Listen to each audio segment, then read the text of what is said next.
သမ များလုံးပဲမင်္ဂလာခင်ဗျကျွန်တော်ကဒီနေ့ဒီစီစဉ်လေးမှာတကယ်ထူးခြားဆန်းပြတဲ့ဖြစ်စဉ်တွေကိုတင်ဆက်ပေးတော့ရည်ထားပါတယ်ဟုတ်မြန်မာနိုင်ငံကလူတွေအများစုလဲထိုင်းနိုင်ငံတို့မလေးရှားနိုင်ငံတို့ရောက်ရှိနေရဆိုတော့အဲ့နေရာတွေမှာလဲထူးခြားတဲ့နေရာတွေရှိတယ်ဗျထူးခြားတဲ့နေရာတွေဆိုတာဒီတဘာဝလုံးဖြစ်ရတဲ့နဲ့ဆက်နွယ်တဲ့အကြောင်းတွေကိုကျွန်တော်ပို့ပြီးပြောပြချင်ပါတယ်ဘာကြောင့်ပြောရသလဲဆိုတော့ကျွန်တော်တို့မိုင်မှာဆိုရင်လဲဘယ်နေရာကိုသွားရင်ခိုက်တတ်တယ်ဘယ်နေရာဆိုရင်ဘာမလုပ်ရဘူးဥပမာထားပါတော့စမ်းကြော်တဲ့အိမ်ဗျာစမ်းကြောင်းကိုကြော်ပြီးတော့ခွာပြီးစောက်ထားတဲ့အိမ်မျိုးဆိုရင်မဝယ်ကောင်းဘူးခိုက်တတ်တယ်ဘလို့ဖြစ်တတ်တယ်ဆိုတာပြီးတော့ဒီတစ်တွေခုတ်တဲ့ချိန်မှာလဲဘလို့တစ်မျိုးတစ်ကြမ်းပါလာရင်အိမ်မှာဘလို့ဘွေဖောက်တတ်တယ်အိမ်ကလူတွေကိုဘလို့စားတတ်တယ်ဆိုတဲ့အကြောင်းတွေကျွန်တော်ရှိတတ်တယ်ပေါ့လေပြီးတော့ဘယ်နေရာမှာဘလို့စောက်ထားခဲ့တဲ့အိမ်ကြီးအဲ့နေရာမှာနောက်ခံဓာတ်ပုံရိုက်လိုက်ရင်ဘလို့ဖြစ်တယ်ဆိုတာမျိုးတွေကျွန်တော်မိုင်းမှာအများကြီးကြားဥပါလိမ့်မယ်အဲ့လိုထူးခြားတဲ့အကြောင်းအရာတွေထိုင်းမှာလည်းရှိတယ်ဗျဒီနေ့ကျွန်တော်အိမ်တစ်လုံးအကြောင်းကိုပြောပြပေးချင်ပါတယ်အဲ့အိမ်ကတော့အဖြူရောင်အမျိုးသမီးဝိညာဉ်ကစောင့်ရှောက်တဲ့အိမ်ကြီးအိမ်ပေါ့အဲ့လိုပြောကြတယ်ဒါပေမဲ့တချို့တွေကပြောကြတာလေအဲ့အိမ်ကိုပိုင်ခဲ့တဲ့အမျိုးသမီးတဲ့တချို့တလေကလည်းအဲ့အိမ်ကိုစိတ်ဆွဲနေတဲ့အမျိုးသမီးတဲ့ဒါမျိုးကျွန်တော်တစ်ခါတော့ကကြားဘူးတဲ့အိမ်တိန်ရှိတယ်ဗျအဲ့ဒါက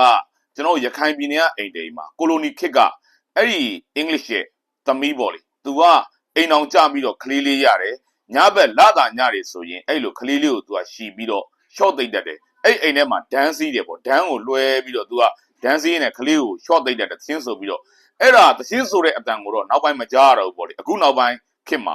အဲ့ဒါတချို့လာတာညတွေမှာဆိုရင်အဲ့လိုပဲအဖြူရောင်အမျိုးသမီးတယောက်အရေးနဲ့ကလေးရှီထားတာကိုတွေ့ရတယ်ဒန်းဟာလွှဲပြီးတော့လူမရှိဘဲနေရင်လည်း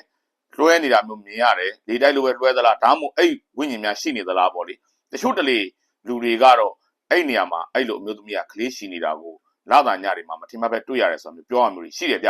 အဲ့တော့အခုထိုင်းမှာအဲ့လိုအိမ်မျိုးပေါ့လေဘလို့လဲဆိုတော့ तू ကအဲ့အိမ်ကိုလာတဲ့လူတွေကစီးဖောက်ထားရင်အဲ့ဒီအဖြူအောင်အမျိုးသမီးဝိညာဉ်ကအသက်လိုက်နှုတ်တတ်တယ်ဒါမှမဟုတ်ရင်ဘဝပြတ်သွားအောင်ဒုက္ခလိုက်ပေးတတ်တဲ့စွန့်ပစ်ဆိုင်လို့ပြောကြတယ်ဗျပြီးတော့အိမ်အရိတ်ကိုနင်းတာကို तू မကြိုက်ဘူးပေါ့လေသူ့အိမ်ကိုစီးကြော်တာမကြိုက်ဘူးအိမ်ရိတ်ကိုအဲ့လိုအရက်တောက်တာ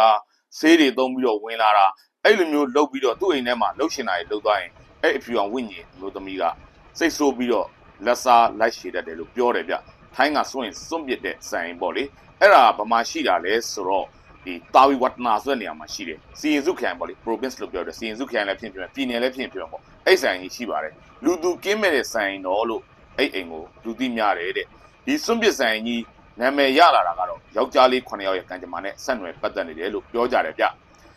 final destination ရုပ်ရှင်ကားရလို့ဖြစ်ပြမျိုးတွေကိုဒီဆိုင်ကြီးစီတွားရောက်ခဲ့တဲ့ယောက်ျားလေး9ယောက်ကရင်ဆိုင်ခဲ့ရဘူးတယ်လို့ပြောကြပါတယ်ဒါပေမဲ့စီးပေါက်တဲ့သူတွေစီကိုသာဒီလိုကံကြမ္မာဆိုးကဆိုက်ရောက်လာရလိမ့်ရှိတယ်လို့ဒီပတ်ဝန်းကျင်မှာနေထိုင်သူတွေကပြောတယ်ပေါ့လေတာမန်ရိုးတန်းအဲ့လိုငေးကြည့်တာဘာညာစီးမဖောက်ဘူးဆိုရင်တော့ဘာမှဖြစ်ဘူးလို့လည်းပြောကြရတယ်ရှိတယ်ဖြစ်ပျက်ခဲ့တာကတော့2015ခုနှစ်မှာဖြစ်ပျက်ခဲ့တာ2015ခုနှစ်ရဲ့ညတညမှာအရက်တွေအလွန်အကျွံတောက်ထားပြီးတော့အဲ့လိုမူရစ်ဆေးတွေဒီလိုစိတ်ကြွဆေးတွေအရန်သုံးထားတဲ့ယောက်ျားလေး9ယောက်ဟာဒီဆိုင်ကြီးစီကိုရောက်ရှိလာခဲ့တယ်အထူးဖြင့် adrenaline အဲ့လိုသုံးထားခဲ့တဲ့ယောက်ျားလေး9ယောက်ဟာဆေးအချိန်နဲ့အတူပေါ့လေတမယိုးကြမဟုတ်တဲ့စမ်းသပ်မှုတစ်ခုလုပ်ဖို့သဘောတူလိုက်ကြတယ်သူတို့ကဘာလဲဆိုတော့တရေကိုအမဲလိုက်ဖို့တကယ်မှပြောတော့တရေလျှောက်တဲ့အိမ်ထဲကိုဝင်ပြီးတော့နေပြီးတော့တရေလျှောက်တယ်ဆိုတာဘယ်လိုလဲတရေတကယ်ရှိလားမရှိလားဆိုတော့စမ်းသပ်ကြည့်ဖို့သူလုပ်လိုက်ကြတယ်ဗျအဲ့တော့သူတို့အဲ့ဒဏ္ဍာရီလာလို့ပဲပြောပေါ့လေအဲ့အိမ်ကြီးကစွန့်ပစ်ထားတာကြာပြီကို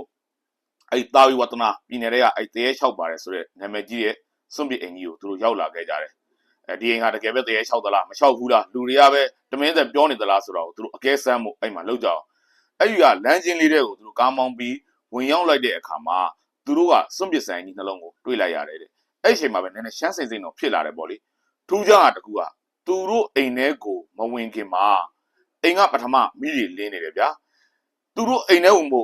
ပြင်လဲပြင်လိုက်ရောအိမ်မှာရှိတဲ့မီးလုံးတွေနဲ့အင်ရှိခန်းကမီးတွေအားလုံးပိတ်သွားတယ်ဘုံဆိုပြီးတော့ဟိုမီးပြတ်တယ်လို့အဲ့လိုမျိုးလေကျွန်တော်တို့မိန်းနေပါကြတယ်လို့ဖြစ်ပြီးတော့မီးတွေပိတ်သွားတယ်အဲ့ဒီအချိန်မှာပဲအရက်မူပြီးတော့မူရည်စေသုံးထားတဲ့အဲ့ယောက်ျားလေး9ယောက်ကအရန်ကိုလန့်ဖြတ်သွားတယ်တဲ့အမူလဲပြေသွားတယ်ပေါ့ပြေသွားပြီးဆိုတွေးကြောင်သွားတယ်အဲ့တော့သူတို့တစ်ထိပ်ထိပ်တန်းတန်းနဲ့အားလုံးနောက်လက်ပြီးတော့ထွက်ပြေးကြတယ်လို့ပတ်ဝန်းကျင်မှာရှိတဲ့လူတွေကပြောပြခဲ့ကြတယ်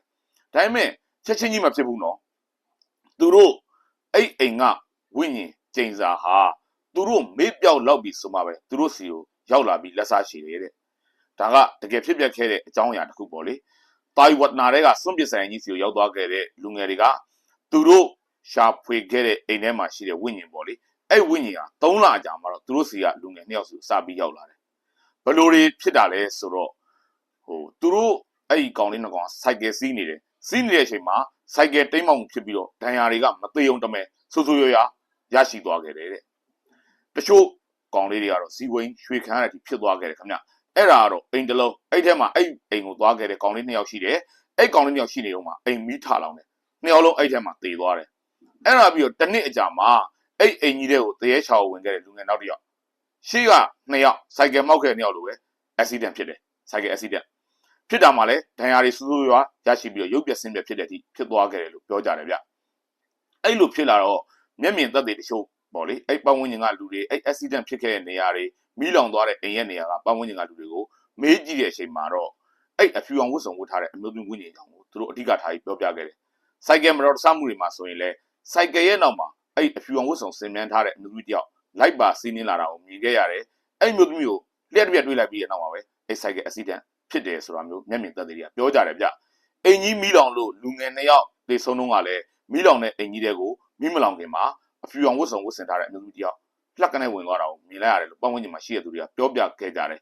အဲ့တော့မြန်မာယူဆမှာဆိုရင်လည်းကျွန်တော်ရှေ့မှာပြောခဲ့သလိုခိုက်တက်တယ်ဆိုတဲ့အယူဆတွေရှိတယ်ဗျဘယ်နေရာမှာဘာမလုပ်ရဘယ်နေရာတော့ဖြင့်အရေးတောင်မနေရဘယ်နေရာမှာဘာကိုနောက်ခံထားပြီးဓာတ်ပုံမရရဆိုတဲ့ကန့်သက်ချက်တွေကျွန်တော်ကြားဘူးကြပါလိမ့်မယ်အင်းစိန်ထောင်ကလွတ်ရင်တော့နဲ့မိန်းကြီးရဖះကိုနောက်ပြန်လှည့်မကြည့်ရဆိုတဲ့နမိတ်ရှိတယ်ဗျလှည့်ကြည့်ရင်အကြောင်းတစ်ခုခုနဲ့ကိုအင်းစိန်ထောင်ထဲကိုပြန်ရောက်ရလိမ့်မယ်လို့ဆိုစမှတ်ရှိပါတယ်မယုံလို့စမ်းသပ်ကြည့်တဲ့သူတွေဟာလည်းအဲ့နမိတ်တပောင်အတိုင်းပဲပေါ့လေနောက်တစ်ချိန်အင်းစိန်ထောင်နဲ့ပြန်ရောက်ကိုရောက်တယ်လို့ဆိုကြတယ်ဗျအဲ့တော့တာဝတ္တနာတွေကစွန့်ပစ်ဆိုင်ကြီးဟာအရန်ကိုပဲနာမည်ကြီးပါတယ်အရင်အဆောင်ချောက်ဖြစ်တဲ့